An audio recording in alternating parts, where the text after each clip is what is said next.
Salut à tous et surtout à toutes. Ici Red Habitball, un homme classe des plus banales pour te servir. Et dis-moi, est-ce que Arion ça te dit quelque chose? Valeureux Arion, laisse ta colère t'emporter. Combat pour ta mère. Tu seras invincible. Monte sur l'Olympe, Arion. Prends sa tête blanchie et offre-la à ta mère, Déméter.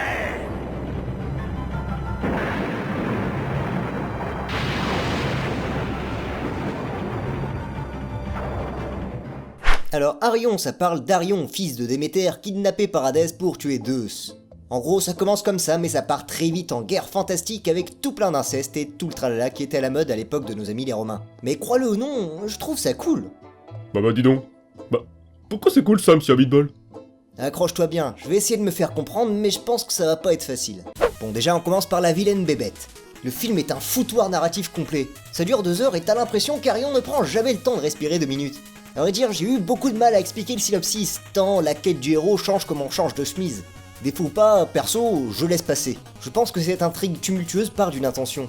Je cherche des excuses, mais ça prend le délire du monomythe et de la recherche d'un but, certes plus confus, mais plus intéressant et réaliste dans son irrégularité dans un sens. Même si ça rend le film assez bizarre dans la façon dont il raconte son histoire. Au bout du compte, trop tirer sur la corde, ça finit par sentir le forcer. Et c'est pas les révélations faites maison à la fin qui laissent penser l'inverse.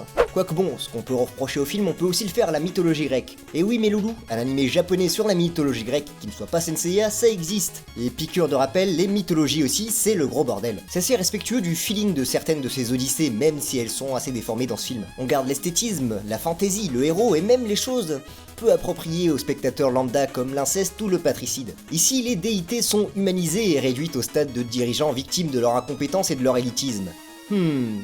Serait-ce un sous-texte politique? Mystère et boule de gomme. Je sais pas pour toi, mais moi je trouve que ce film, c'est une tatane artistique. Normal, c'est notre bon vieux Yas qui est aux commandes.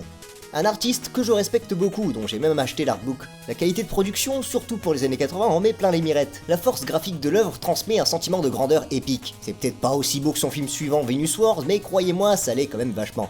Et n'écoutez pas les autres sur le net, c'est moi qui ai raison. Mais avant tout, Arion c'est rafraîchissant, que ce soit quand il est sorti il y a 30 ans ou aujourd'hui. À une époque où on ne sortait quasiment que du méca, de la SF ou de la comédie, Arion réussit à sortir son épingle du jeu tout en restant à jamais oublié dans les méandres de ces animés sortis dans les années 80 dont tout le monde se fout. Ironique, n'est-ce pas? Arion ça comble un certain vide dans le monde de l'animation, et donne au récit de mythes et légendes assez de sa touche perso, grâce à un style artistique qui lui donne un tout autre intérêt. C'est un film que je trouve profondément sous-estimé, qui a ses fautes, surtout vers sa fin, mais qui est néanmoins un film épique, mythologique et qui devrait susciter plus l'attention. Alors on peut penser ce qu'on veut, mais moi je trouve qu'Arion, c'est plutôt cool.